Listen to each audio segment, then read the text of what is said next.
Welcome to episode 212 of Lucretius Today. This is a podcast dedicated to the poet Lucretius, who wrote On the Nature of Things, the most complete presentation of Epicurean philosophy left to us from the ancient world. Each week we walk you through the Epicurean text and we discuss how Epicurean philosophy can apply to you today. If you find the Epicurean worldview attractive, we invite you to join us in the study of Epicurus at epicureanfriends.com, where you'll find a discussion thread for each of our podcast episodes and many other topics. This week we're continuing in Book 2 of Cicero's On Ends, and we are roughly around page 59-60, starting around what is section 22 or so in the Roman numerals.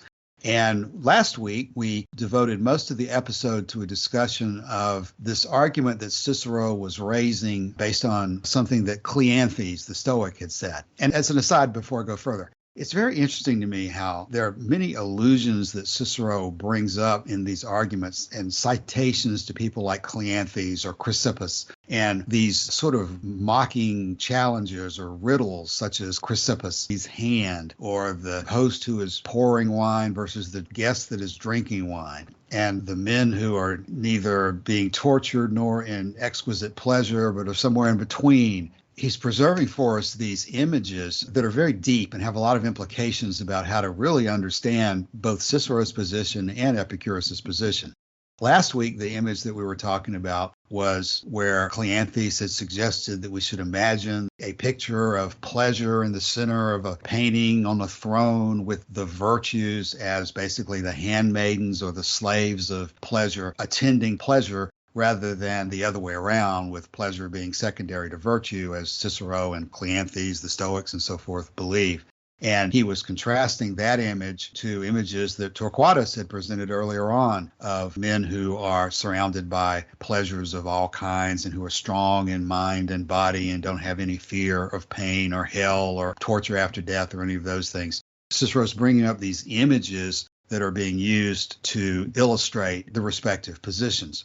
So with last week's image being Cleanthes' suggestion that you should consider how revolting it would be to view a painting with pleasure on the throne and with the virtues in a subservient position, this week he's going to go on to another image that I think is going to be particularly interesting to talk about. We ended last week with a discussion of how Cicero was suggesting that Epicurus was presenting a pretense of justice in the place of the true and indubitable absolute justice. And Cicero continues on by going back to the well that he's gone to so often of referring to Torquatus' own family. And so Cicero says this: I take delight, although I cannot pervert you, as you call it, I take delight, I repeat, both in your family and your name.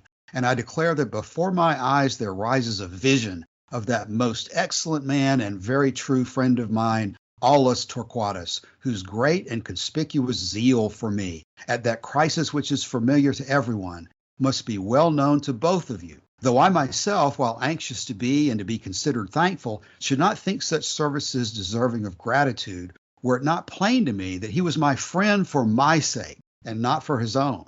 Unless by his own sake you hint at the fact that to do what is right brings advantage to all. If you mean this, I've won the victory. For what I desire and am struggling for is that duty should be duty's own reward. That philosopher of yours, Epicurus, will not have it so, but requires pleasure from everything as a kind of fee. But I return to our old Torquatus. If it was for the sake of pleasure that he fought his combat with the Gaul on the banks of the Anio, and if from the spoils of the foe he invested himself at once with the necklet and the title, from any other motive than the feeling that such exploits beseem a man, then I don't regard him as brave. Further, if honor, if loyalty, if chastity, if in a word temperance, if all of these are to be governed by dread of retribution or of disgrace, and are not to sustain themselves by their own inherent purity, what kind of adultery or impurity or passion won't take its heedless and headlong course if either concealment is promised to it, or freedom from punishment, or immunity? Why, Torquatus, what a state of things does this seem, that you, with your name, abilities, and distinctions, cannot venture to confess before a public meeting your actions, your thoughts, your aims, your objects, or what that thing is from love of which you desire to carry your undertakings to completion. In fine, what is it that you judge to be the best thing in life? What would you be willing to take on condition that when once you have entered on your office and risen before the assembly, and you know that you must announce what rules you intend to follow in your administration of the law, and perhaps too, if you think it good to do so, you'll say something about your own ancestry and yourself after the custom of your forefathers. Well then, what would you take to declare that during your term of office, you will do everything with a view to pleasure, and that you've never done anything in your life except with a view to pleasure? You say, do you suppose me to be such a madman as to speak before ignorant men in that fashion? But make the same statements in court, or if you are afraid of the crowd, make them in the Senate. You will never do it. Why not, unless it be that such speech is disgraceful? Do you suppose then that I and Triarius are fit persons to listen to your disgraceful talk? Okay, so here's a new image today of Cicero challenging Torquatus. You cannot go in front of an assembly. You can't go in front of the Senate. You can't go in front of a court and openly admit that pleasure is the guide of life, and that everything you're going to say and everything you're going to do is for the sake of pleasure. You would be disgraced if you did that. You'd be ashamed of yourself if you did that. You can't do that. So why are you willing to come in front of me, Cicero, and my buddy Triarius and say these same ridiculous things that you would be ashamed to say in the Senate? Okay, so now having heard Cicero's argument, it would be tempting to say, well, you don't want to be a public person in the first place, so therefore there's no need to worry about this question. I think that would be the wrong direction to take. So, Cassius, when I think about this question, I've been coming back time and again to this text by Lucian of Samosata on Alexander the Oracle Monger, because it kind of gives a portrayal of how Epicureans, not sitting alone in their garden and discussing with each other, but how they fared out in the world. And in some ways, it was very good, and in others, there were problems. And one of those problems was in Asia Minor at this time, on the shore of the Black Sea, you have these Greek cities. And there's this religious fervor that is spreading through the region, centered around one person, this guy named Alexander, who claimed to be the prophet for a god. And so he was speaking for the god. And of course, the Epicureans, to the extent that they believed in gods, as you might call them, they were natural beings who did not intervene in the affairs of mankind. And so the whole idea of prophecy would then be unfounded from that point of view. In fact, just yesterday, I was reading about one of these Arab scholars from the 9th or 10th century Arab Renaissance, taking on some of the same ideas there. And in the context of this ongoing struggle between the religious kind of fanaticism on the one hand, where Alexander has got the whole population worked up into a frenzy, and then the Epicurean response to that, which is criticism, there was a story that was related by Lucian of Samosata. So the Epicureans were criticizing the oracle, and the oracle's response was to basically command the crowd to stone one particular Epicurean on pain, as it says here, of being involved in his impiety and being an Epicurean. And Lucian says, however, when they set to work, a distinguished pontiff called Demostratus, who was staying there, rescued him by interposing his own body. The man had the narrowest possible escape from being stoned to death, as he richly deserved to be. What business had he to be the only sane man in a crowd of madmen, and needlessly make himself the butt of Paphlagonian infatuation? And my next quote comes from a 19th century English poet named Horace Smith, who was a very close friend of a much more famous poet, Percy Bysshe Shelley, who was himself kicked out of, I think it was Balliol College, Oxford, for writing a tract on atheism, but that's beside the point. Horace Smith wrote in one of his letters, he said, in defense of the principle of free thought, he said, I would therefore leave everything unshackled.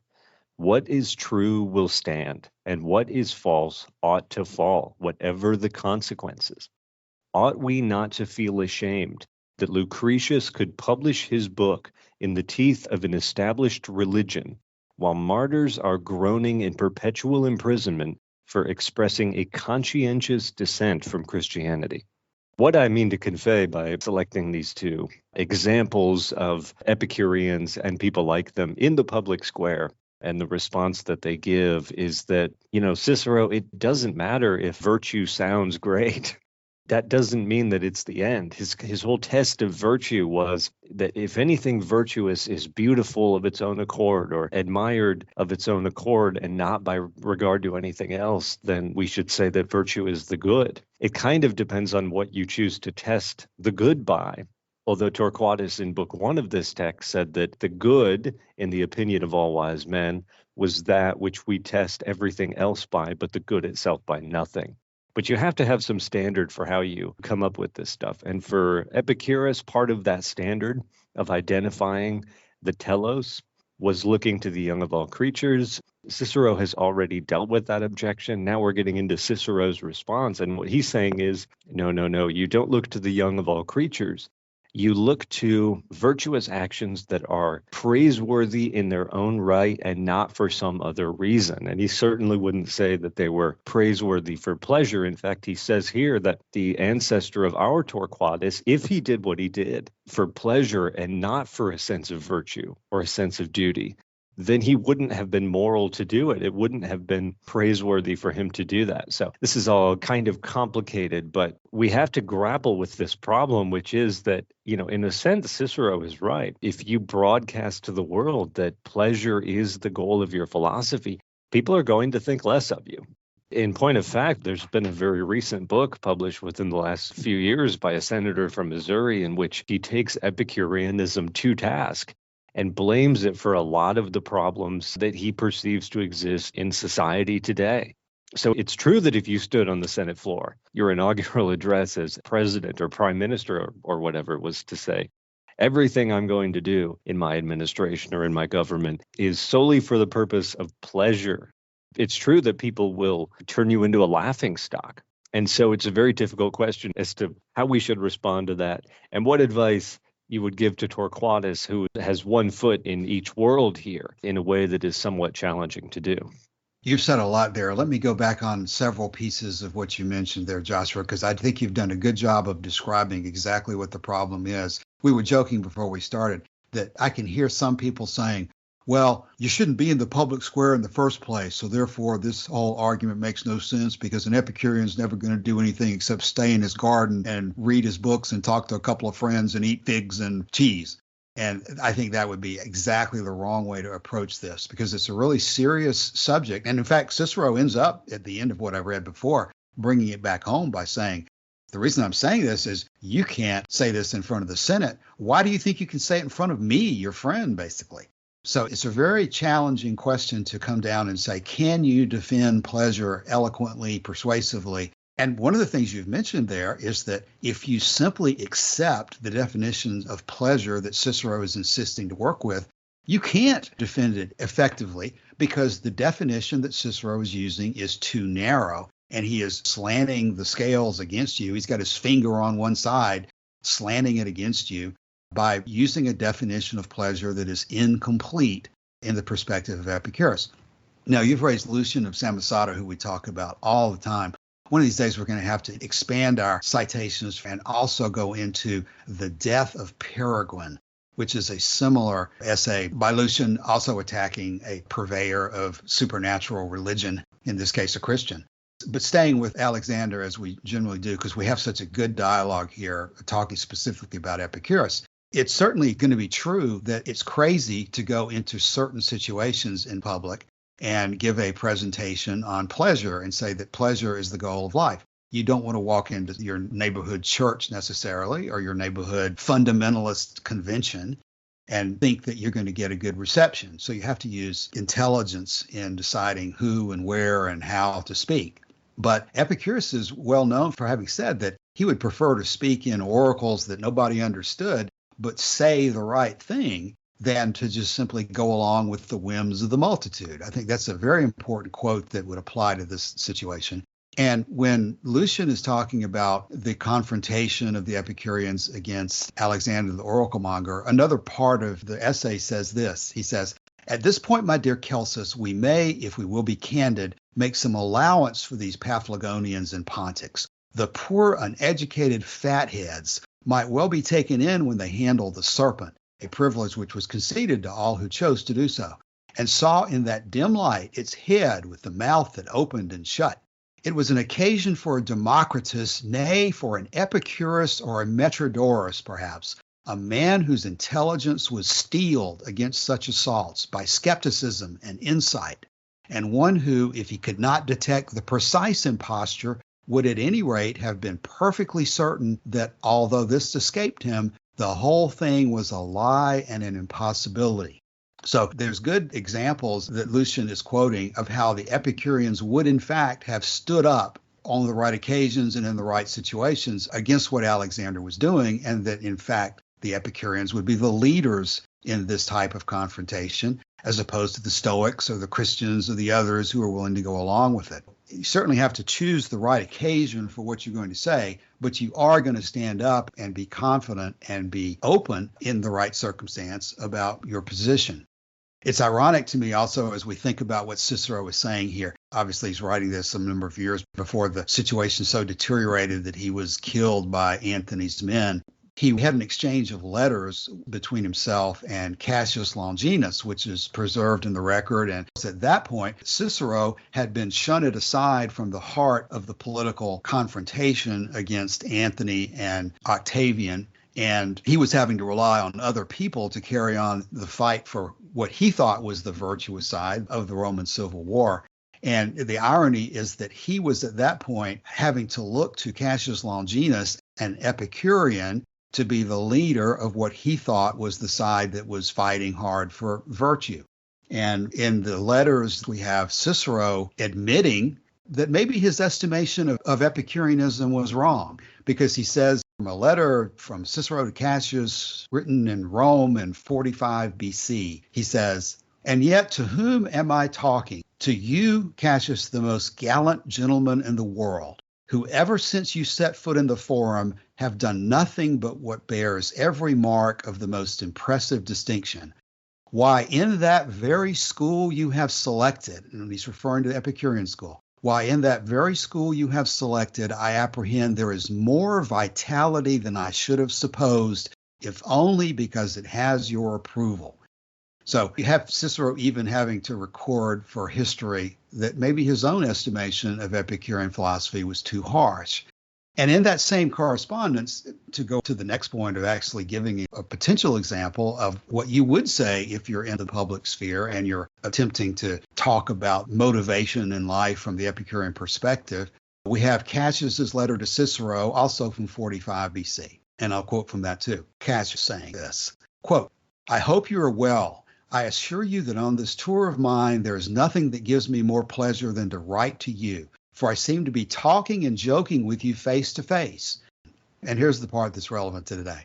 "I'm glad that our friend Pansa, who is another general fighting on the side of the Senate, I'm glad that our friend Pansa was sped on his way by universal goodwill when he left the city in military uniform, and that not only on my own account, but also most assuredly on that of all our friends. For I hope that men generally will come to understand how much all the world hates cruelty, and how much it loves integrity and clemency, and that the blessings most eagerly sought and coveted by the bad ultimately find their way to the good. For it is hard to convince men that the good is to be chosen for its own sake, but that pleasure and tranquility of mind is acquired by virtue, justice, and the good is both true and demonstrable. Why, Epicurus himself, from whom all the Cassiuses and Amapheniuses in the world, incompetent translators as they are, derive their origin, lays it down that to live a life of pleasure is impossible without living a life of virtue and justice. Consequently, Pansa, who follows pleasure, keeps his hold on virtue, and those also whom you call pleasure lovers are lovers of what is good and lovers of justice, and cultivate and keep all the virtues." So that's potentially an example right there of Cassius Longinus giving an interpretation of the proper way to describe Epicurean philosophy to a public audience.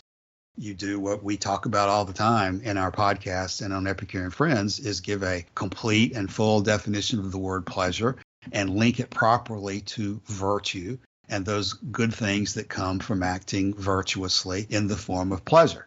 You don't have to go to this mental exercise of thinking that virtue is its own reward, which is what Joshua brought up earlier. You think about the results of what you're doing and that those results are pleasurable, which is the ultimate motivation for everything you're doing. So I think Cassius, who at that particular point when writing this letter was leading the armies of the Senate, was certainly in a public position and certainly felt like he could publicly stand up and discuss his viewpoints.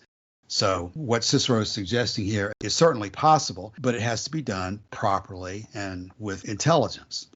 And just to make sure there's no lack of clarity in what Cicero is arguing, I'll repeat around line 73. I've won the victory, for what I desire I'm struggling for is that duty should be duty's own reward. That's the classic formulation of virtue is its own reward.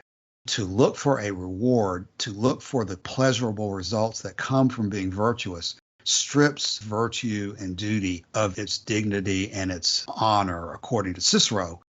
If you look at it that way, according to Epicurus, you've basically lost total control of the issue and you've placed the cart before the horse. As Diogenes of Oinoander discussed on his wall when he said that he would be shouting to all Greeks and non-Greeks that pleasure is the goal of life and not virtue, and that you place the cart before the horse if you put virtue where pleasure should be. Yeah, what Cicero is offering here, I kind of see it as an aesthetic opinion that he wants virtue to be appreciated for being virtue. And that's fine, Cicero. You can hold that opinion. I don't mind. But to say, as Cicero has said elsewhere, that Epicurus, in staking out the claim for pleasure and even the claims of the body as being not just important, but the telos, the good, it doesn't at all mean that that precludes Epicurus or Torquatus's ancestors from behaving virtuously when there is a demand for that, from behaving with justice when justice is what is appropriate in the circumstances. You know, life is a lot more complicated than what I think Cicero is allowing here. But those were very good sources. I read those when you posted them to the forum. I don't know that I knew that these letters existed at all. So that's very interesting to be exposed to that aspect of it. And of course, Cicero is surrounded by these Epicureans. And in spite of his apparent contempt for the philosophy, finds a lot of things to admire in people who call themselves Epicureans.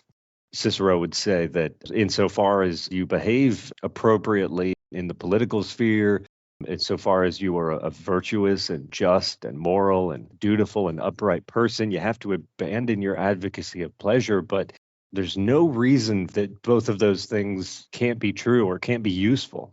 Virtue is useful and appropriate. It's just not the good or the telos. It's not the end or the goal. And you cannot find a justification for believing that by looking to nature, which is what Epicurus held as the standard. Right. You have to be able to articulate and explain Epicurus's position. And if, in fact, people are not going in front of the public and giving a discussion of pleasure and the proper role that pleasure holds in life, it's not the fault of pleasure. It's the fault of those people who fail to understand the philosophical issues and the importance of these things that are involved. You know, again, around line 75 on page 61 is where Cicero is taunting Torquatus with this question. He says, quote, "What would you be willing to take on condition that when you've entered your office and risen before the assembly, what would you take to declare that during your term of office you'll do everything with a view to pleasure and that you've never done anything in life except with a view to pleasure?" If I suggested that to you, Cicero says, Torquatus, you'd say in response to me, "Do you suppose me to be such a madman as to speak before ignorant men in that fashion?" And Cicero's taunting him. He says, you can't make those statements in court or make them in the Senate. You'll never do it, Cicero says. And you won't do it because it's disgraceful. And if you can't do it in public, if you can't do it in the Senate, then who are you to be talking to me and my buddy Triarius in private and trying to tell us that pleasure is what you're doing everything for? Because it's just disgraceful. Yeah, the part you just quoted there, Cassius, echoes an earlier argument of Cicero's when he was describing this guy and his habits when he was eating dinner or whatever. And what Cicero says is, can pleasure be the end of human life when you cannot even say that pleasure is the goal of eating a meal? And so that's kind of the argument there. You can't say this stuff in the Senate. If you can't say this stuff in the forum, then what are you doing telling it to me in private? He said earlier in the book that certain aspects of Epicurus's philosophy were not fit for philosophers. They were fit material for the censors, that people have to rein this stuff in. And in fact, I'll go back to Alexander the Oracle Monger from Lucian, who burned Epicurus's works in the public square and then threw the ashes into the sea. So there is an inherent censorious instinct involved here. And I can quote from one more letter here. This is a letter from the British novelist Sir Walter Scott. In the letter, he says, "My principal companion in this solitude is John Dryden." John Dryden had done a number of translations from Latin poets into, I think, heroic couplets. He said, "After all, there are some passages in his translations from Ovid and Juvenal that will hardly bear reprinting. Unless I would have the Bishop of London and the whole corps of Methodists about my ears, I wish you would look at the passages I mean. One is from the fourth book of Lucretius, and the other is from Ovid's instructions to his mistress." So even just talking about this stuff in a private letter in the 19th century, Sir Walter Scott thought was a little bit dangerous. So you can kind of see Cicero's project here as attempting to put a damper on Epicureanism and its expression in society. You sure can. We've started a big topic today already, and so I think we'll spend the rest of the episode on this one, and we will reserve until next week going far into section 23. But let me cite the very opening section of 23 as an example that Cicero understands what the real issue is here, because he starts 23 by saying, "But let us grant this, that the very name pleasure has no prestige, and we perhaps do not understand it. For you philosophers," referring to the Epicureans, "for you Epicureans say over and over again that we do not understand what kind of pleasure you mean." Cicero says sarcastically, "Surely this is a hard and abstruse subject. When you speak of atoms and spaces between universes which do not and cannot exist, according to Cicero, then we understand. But can we not understand pleasure, which every sparrow knows so well?" And then after that, Cicero goes once again back into the discussion of the different types of pleasure, the stimulative pleasures versus those which are not immediately stimulative. And so we'll defer that conversation further into next week. But this, to me, shows that Cicero really knows what's going on here. The issue is not that the men of the Senate or the men of the military or the courtroom are hardwired by nature to be horrified if you bring up pleasure. They're not hardwired by nature that way. They don't understand the scope of pleasure from the perspective that Epicurus is trying to explain it. So what has to be done in presenting Epicurean pleasure, Epicurean arguments in public, is to be able to explain where Epicurus is coming from, that pleasure is not limited to these immediate bodily stimulations that Cicero loves to caricature as sex, drugs, and rock and roll. But that's the implication of everything that Cicero is saying, that pleasure is a gross bodily function that has nothing to do with the finer things in life. Epicurus totally rejects that narrow version of pleasure, but Cicero refuses to entertain that as a legitimate discussion. And so that's where a discussion of pleasure and Epicurean philosophy in public is going to have to turn. It's going to have to be based from the very beginning, explaining what Epicurus is referring to when he's talking about pleasure, and that it's not this disgraceful version that Cicero is attempting to portray it to be. But it does seem to me that in order to do it effectively, you're going to have to start with this discussion of what does pleasure mean, and how there's only two feelings, pleasure and pain. And that if you're not experiencing pain, you're experiencing pleasure. And just as Torquatus has done earlier in this discussion, you do not admit that there's a third position between pleasure and pain. You don't admit that some men are in pleasure and some men are in pain, but the great majority of men are in some third intermediate position experiencing nothing at all. You don't admit that Chrysippus's hand is not experiencing pleasure because Chrysippus's hand is in its normal, healthy condition, in fact, experiencing pleasure. And you don't admit that the host who is pouring wine for the guest is not experiencing pleasure, and that only the guest is, because the host, in being a host in easily imaginable situations where you're happy to be giving a party, you yourself are in pleasure, even if you're not just experiencing some physical stimulation like the guest who is drinking the wine is experiencing it. You have to confront these examples and confront these arguments and head them off at the pass. And if you're going to strike a blow for Epicurus, as Lucian is talking about, you have to be sure that you are able to convey what it is that Epicurus is actually talking about.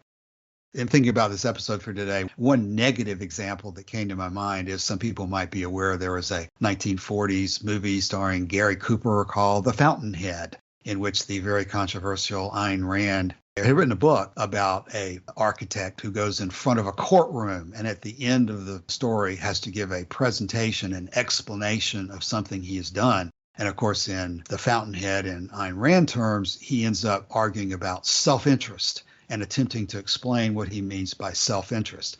And I think ultimately that book and that presentation are a failure because self-interest in Randian terms is not the same thing as pleasure in Epicurean terms, and in being much more narrow and improperly focused undermines the argument. But I can see an analogy between Gary Cooper standing in front of the courtroom in that movie versus the challenge that Cicero is giving here, that Torquatus or some Epicurean might be in a position of going in front of a jury, as they were often doing apparently in Rome. Or one of Cicero's recorded courtroom speeches is against Piso, I believe, and Piso was an Epicurean. And we don't know what kind of a defense Piso gave in that courtroom situation, but it's interesting to think about how, in fact, you do have to logically, clearly, and articulately explain that pleasure in Epicurean terms is not just this immediate bodily stimulative sensation that the Ciceros of the world want you to limit the definition to. I'm going to take this in a slightly different direction, Cassius. You mentioned at the beginning of this that there might be something from, for example, the plays of Shakespeare that we could talk about. And it did occur to me that in Henry IV, Part 2, one of his historical plays, in the fifth scene of Act 5, the new king, he's been known as Prince Hal, and now he's been crowned King Henry V. And there's this powerful scene in which he rejects his old friend Falstaff. And if you know the name of Falstaff, you'll know that he is a gourmand, a glutton, a drunk, a coward, and so forth. And while the king was a young man, he really enjoyed consorting with company like this, right? He found it very entertaining to be surrounded by the lower classes in particular, but particularly people like Falstaff, people who were basically incapable of acting with any kind of sense of duty or virtue. And so part of the king's process of now growing up and taking the throne and so forth is he has to reject that part of his youth. So Falstaff says to him, "My king, my Jove, I speak to thee, my heart." And the king says, "I know thee not, old man. Fall to thy prayers. How ill white hairs becomes a fool and jester. I have long dreamt of such a kind of man, so surfeit swelled, so old and so profane. But being awakened, I do despise my dream. Make less thy body hence and more thy grace. Leave gormandizing. Know the grave doth gape for thee thrice wider than for other men. Reply not to me with a full-born jest. Presume not that I am the thing I was, for God doth know, so shall the world perceive, that I have turned away my former self. So will I those that kept me company. When thou dost hear I am as I have been, approach me, and thou shalt be as thou wast, the tutor and the feeder of my riots. Till then I banish thee on pain of death, as I have done the rest of my misleaders, not to come near our person by 10 mile. For competence of life I will allow you, that lack of means enforce you not to evils. And as we hear you do reform yourselves, we will, according to your strengths and qualities, give you advancement. Basically, at this point in play, this is the second in a set of two plays, Henry IV Part 1 and Henry IV Part 2. And so we've had this character development of the king, and part of that process of entering onto the throne, taking care of the state, of the country, and so forth, leading men in battle, fighting duels, and all this stuff. He has to leave behind the hedonism of his youth, and he does it with decisive speech here in the last scene of the play. And if you were to contrast that with one of Shakespeare's tragedies like Romeo and Juliet, where Romeo's tragic flaw is that he is too eager in love. He was in love with a young woman named Rosaline, and then she didn't want to have anything to do with him. So the next beautiful woman he sees, Juliet, he falls in love with her, and it ends up leading to both of their deaths. So there is this real sense that if you have responsibilities, if you have to take care of institutions and populations and so forth, that you have to put aside the pursuit of pleasure, even though for King Henry V here, it was so much a part of his youth. It was the thing he loved most to do when he was a young man, was spend time with people like Falstaff, but he can't do it anymore because he's in a prominent position now. I'm relating to that to Cicero's argument here, which is you, like King Henry V here, you cannot stand in the Senate and continue your old ways. You have to change. You have to accept the new state religion of duty and virtue. And this has to compel you in all of your actions. And if it doesn't, then you shouldn't be in that place, and you shouldn't even be talking to me right now, is his answer to Torquatus.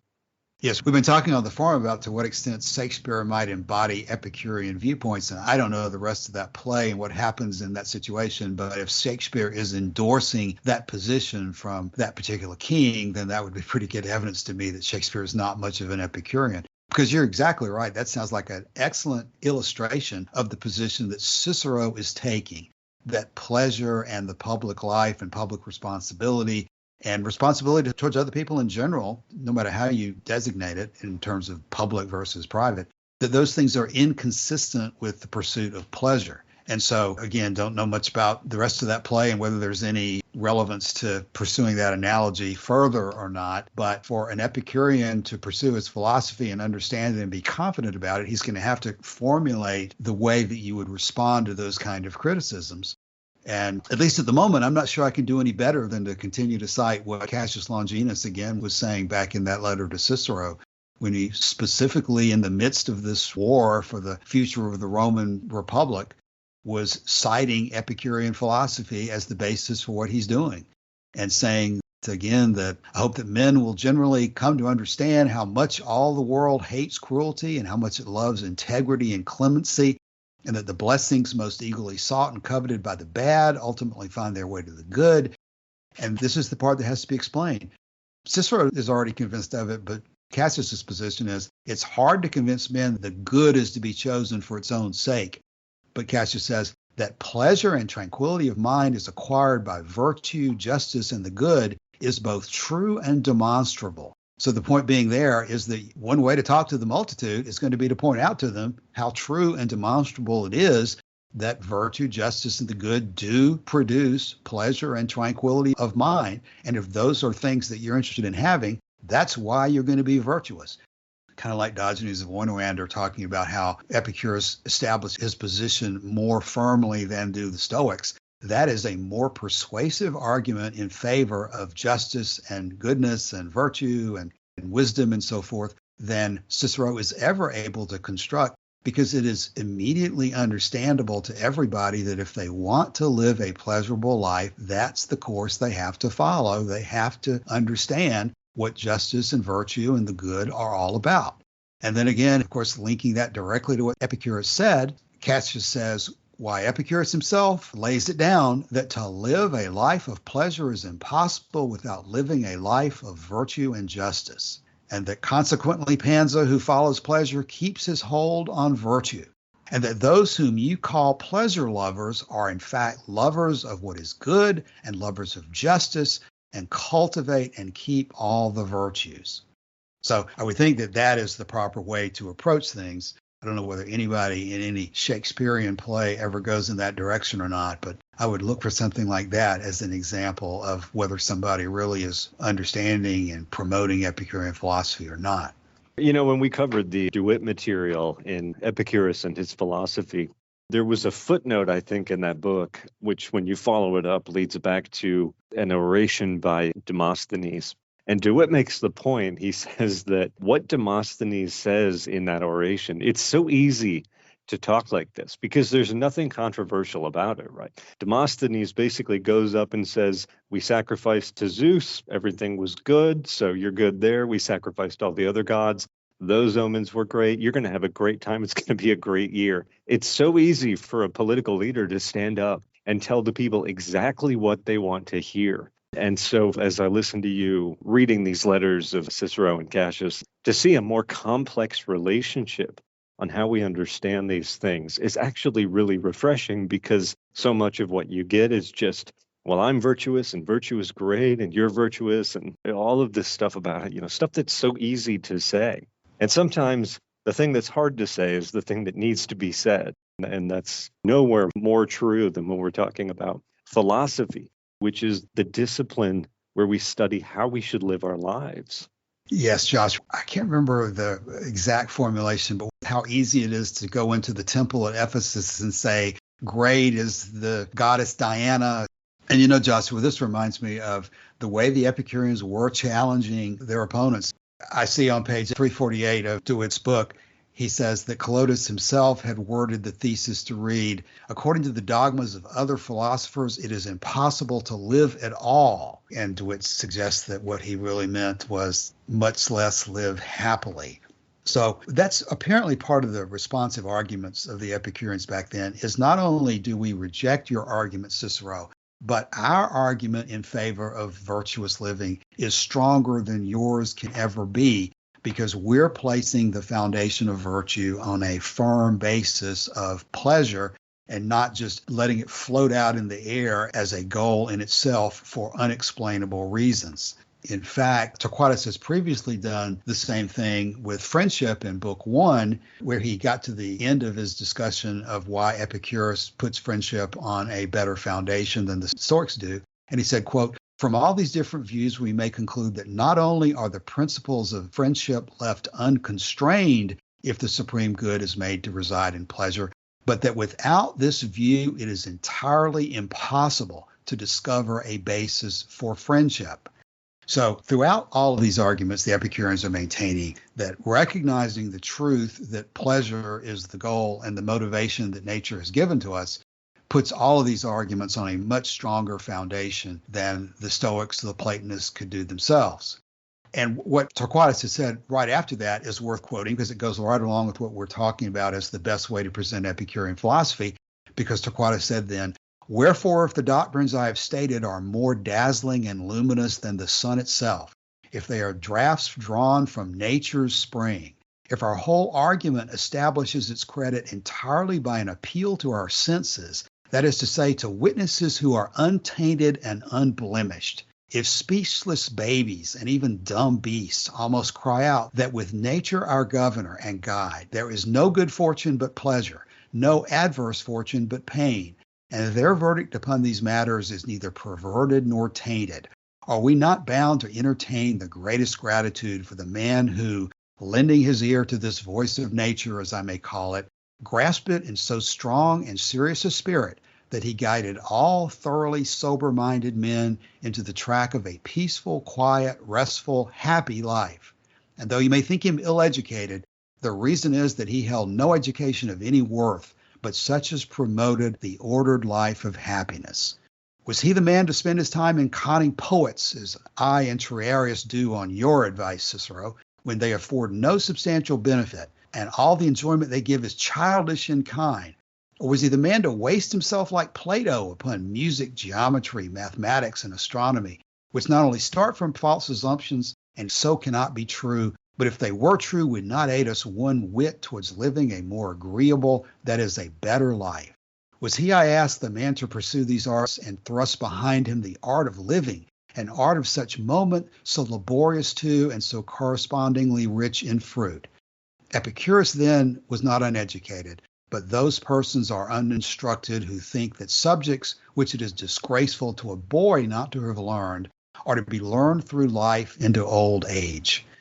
A reference to it's disgraceful not to be an Epicurean. It's disgraceful not to have understood these issues that Epicurus explained hundreds of years before Cicero. You started reading them, and which you should have long ago understood and not misrepresented as you've been doing on and on in your book on ends. Okay, why don't we start to bring today to a conclusion and see if anybody has closing comments for today. Martin, anything today? Today I have nothing. Thanks. Okay. Joshua? I do have that quote from Norman DeWitt's book. It's from chapter 10, The New Virtues. He says, "It called for no courage to stand before the assembly as Demosthenes did and report, 'We have sacrificed to Zeus, the Savior, and to Athena, and to Victory. And these sacrifices have been auspicious and salutary for you.' It did call for courage to flout popular belief and declare that the gods are immune to anger and gratitude and have no part in human affairs. It called for no courage to exalt virtue. Even hypocrites would applaud. It did call for courage to declare that pleasure had been ordained by nature as the consummation of life. Even those who so believed might prefer to be reticent, and Cicero would certainly prefer them to be reticent." Thanks for finding that. That's directly on point. Yeah, that would have been great at the beginning of the episode. But it's good at the end here, too. I think what I would just say in conclusion here is that we've more or less finished section 22, which ends on page 61, and we're going into 23, which starts on page 61 next week. And there really is some good material coming up here. I know a lot of this has been a bit of a struggle, which is part of the reason we're relying on so many quotations and passages from other texts to help us through this. But there is some really good stuff coming up. So I am kind of excited to see where this goes. There's a passage coming up when Cicero basically quotes Epicurus's will and then says it's a fine document, but you can't have written it if you truly believe that pleasure is the good. So there's a lot more to come, basically, is what I would end with.